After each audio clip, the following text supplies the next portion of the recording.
మిత్రులారా నమస్తే.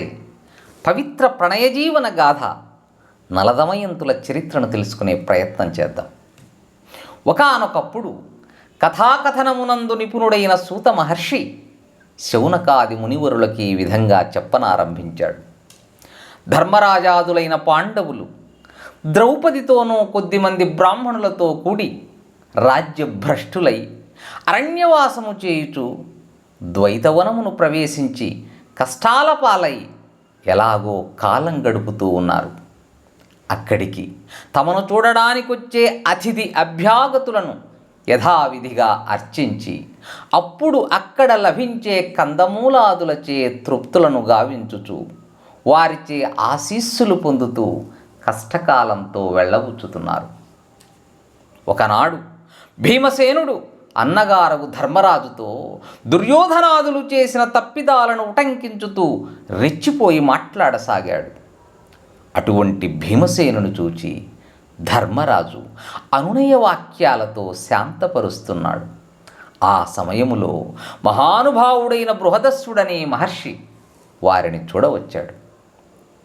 విశ్రాంతి తీసుకున్న తర్వాత బృహదస్సుడు సంశయం ఆశ్చర్యం ముప్పిరిగొనుచుండగా ధర్మరాజును ఇలా ప్రశ్నించాడు. ఓ ధర్మనందన, ఇంత చిరుత ప్రాయంలో సమస్త రాజ్యాన్ని భోగభాగ్యాలను విడిచి క్రూరమృగాల కాలవాలమైన ఈ అడవిలో ఇలా ఎందులకు కష్టాలు అనుభవించుచున్నారు అని అడగగా ధర్మరాజు బృహదస్సునికి ఇలా బదులు పలికాడు. ఓ మహాముని, మా పెదతండ్రి గారగు ధృతరాష్ట్ర మహారాజు మాకు పంచి ఇచ్చిన రాజ్యభాగమును స్వీకరించి సంతుష్టపడి ఇంద్రప్రస్థమును రాజధానిగా చేసుకుని ధర్మబుద్ధి కలిగి న్యాయంగా రాజ్యపాలన కావించుచున్నాము. సిరి సంపదలతో కూడి కీర్తివంతమైన మా పాలనను చూచి దుర్యోధనుడు అసూయాగ్రస్తుడై మమ్ము ద్యూతక్రీడకు పిలిచి మాయోపాయమున విజయం పొంది అనంతరం ద్రౌపదిని అవమానించి చివరికి మమ్మల్ని ఇలా అడవిపాలు చేసినాడని వినయ విధేయతలతో పలికి ఇంకా ఇలా అన్నాడు. ఓ మహాముని, మాల ఇలా అరణ్య దుఃఖాల పాలైన వారు మునుపు ఎవరైనా ఉన్నారా అని అడగగా ఓ ధర్మరాజా, ఉన్నాడు, లేకేమి? కష్టాలను భవించు కాలము దాపురించినప్పుడు విధి విలాసము వికటించినప్పుడు ఎవరైనను పలు రకాల కష్టాలకు గురి అవ్వవలసిందే. విధికి మీరు వారు అని దయలేదు. పూర్వం నలుడను నిషధ దేశాధీశుడు నీవలనే కష్టకాలం దాపురించిన వేళ అరణ్యాల పాలయ్యాడు, భార్యకి దూరమయ్యాడు, పడరాని పాట్లన్నీ పడ్డాడు. ఇందుకు చింతిల్లకు రాజా, అతనిలానే మరలా రాజ్యాన్ని పొంది మహావైభవంతో రెట్టించిన భోగభాగ్యాలను పొంది అసమాన కీర్తి ప్రతిష్టలతో అనంతకాలం నువ్వు కూడా రాజ్యపాలన కావించుతావని పలుకుతున్న బృహదస్వ మహామునిని చూచి ఆశ్చర్యవదనముతో ధర్మనందనుడు, అయ్యా మునివరా, ఆ నలుడను వాడు ఎవరు? ఎందులకు కష్టాల పాలైనాడు? ఆ కష్టాలనగా ఎట్టివి? వాటిని ఎలా దాటాడు? చివరికి రాజ్యాన్ని తిరిగి ఎలా పొందగలిగాడో ఆ కథనంతను సవిస్తరంగా చెప్పి నాకు ధైర్యం ఉత్సాహం కలిగించండి. ఈ వనవాస క్లేశాన్ని ధైర్యంగా ఎదుర్కోగలవాడను అని వేడగా బృహదస్యుడు అతని మాటలను విని కొంచెంసేపు కనులు మూసి యోచించి ధర్మజుని ముఖం వైపు చూసి ఇలా చెప్పసాగాడు.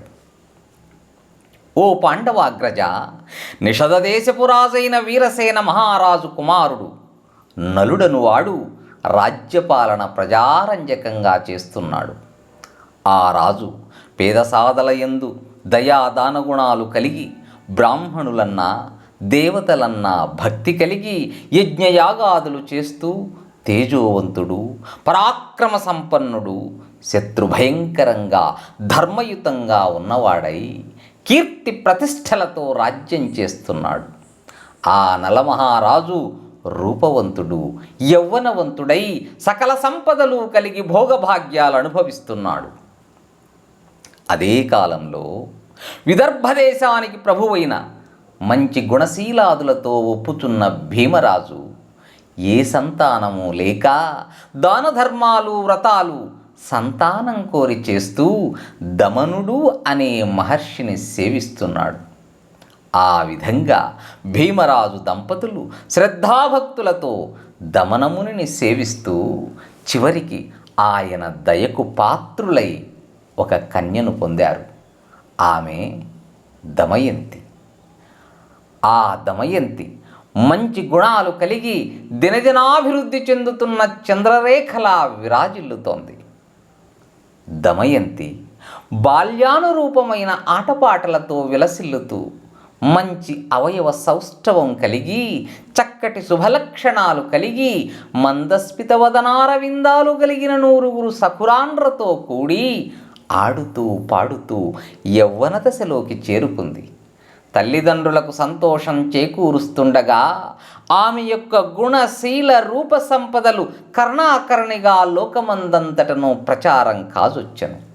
ఎందరో రాకుమారులు ఆమె యొక్క గుణగణాలని, కులశీలాదుల్ని, వన్య చిన్నెలని వింటూ ఎంతో ఆకర్షితులు కాజొచ్చిరి.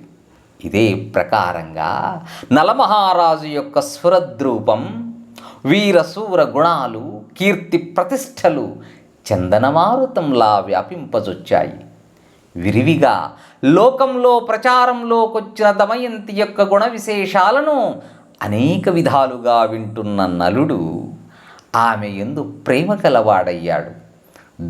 దమయంతి యొక్క రూపశీలాదులు నలుని మనస్సులో ఇట్టే చోటు చేసుకొని అతని మనస్సును కలవరపరచసాగాయి.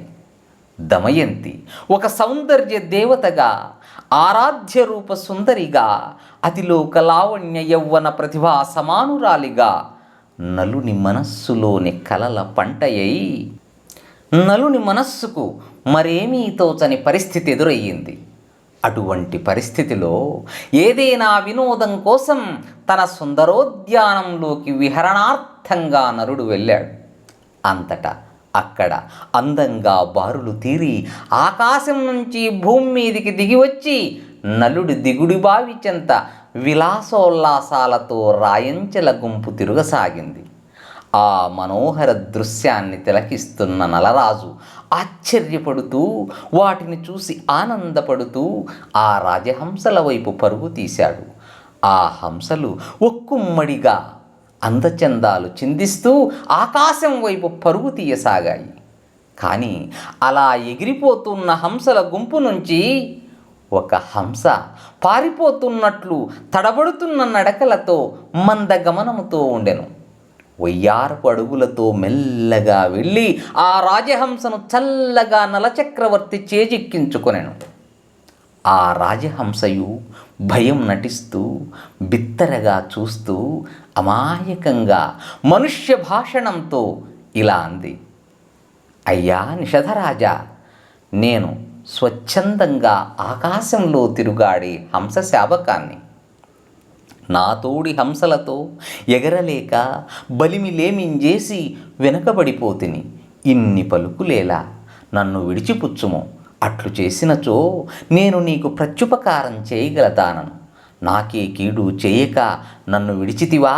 నీ మనఃప్రియురాలైన దమయంతికి నీ గుణగణ వైభవ రూప సౌందర్యాదులను వర్ణించి చెప్పి నీ యందు అనురాగం కలదాన్నిగా చేయగలదాన్ని.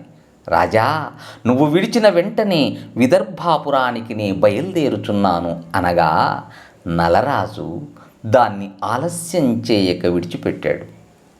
చిన్నారి హంస తనకై ఆకాశం మీద అరచుచూ తిరుగుతున్న హంసల గుంపును చేరి తిన్నగా కుండిన నగరానికి ప్రయాణమయ్యింది. ఆ సమయమందు దమయంతి తన సకురాండ్రతో సరదాగా విహారార్థం ఉపవనానికి వెళ్ళి తటాక సమీపమున క్రీడింపదొడగెను. అట్టితరి రాజహంసల గుంపు ఆకాశము నుంచి మెల్లగా కిలకిలా రావాలతో నీడల సోయగం ఉల్లసించుతుండగా తటాక తీరమున సంచరింపజొచ్చెను. అంతలో సకురాండ్రు తమ ఇచ్చ వచ్చినట్లు అటూ ఇటూ హంసలను తరుముతూ పట్టుకొన్నారు. దమయంతి చేతికి దొరికినది నలుని దౌత్యానికి ఒప్పుకున్న హంసశాపకమే అయ్యింది. ఆ హంస శాబకం నలుని గుణాలను మనుజ భాషణంలో గానం చేస్తోంది. దానిని వింటూ ఉన్న దమయంతి ఆశ్చర్యపడుతూ మిలమిలలాడే చూపులతో చూస్తూ హంస శాబకాన్ని ఇలా పలకరించింది. ఓహో రాజహంసమా, ఏమో మధుర భాషణాలు సలుపుతున్నావు, అది కూడా మా భాషలో తీయగా పలుకుచున్నావు. అందులోనూ ఆయనను గురించి ఆ పలుకులు మరీ ప్రియతమమైనవి. ఏమిటో స్పష్టంగా చెబుదు, నీకు చాలా పుణ్యం ఉంటుంది అని సరస మధుర భాషణంతో అనగా విని రాజహంస ఆ మాటలందుకొని ఇలా అంది.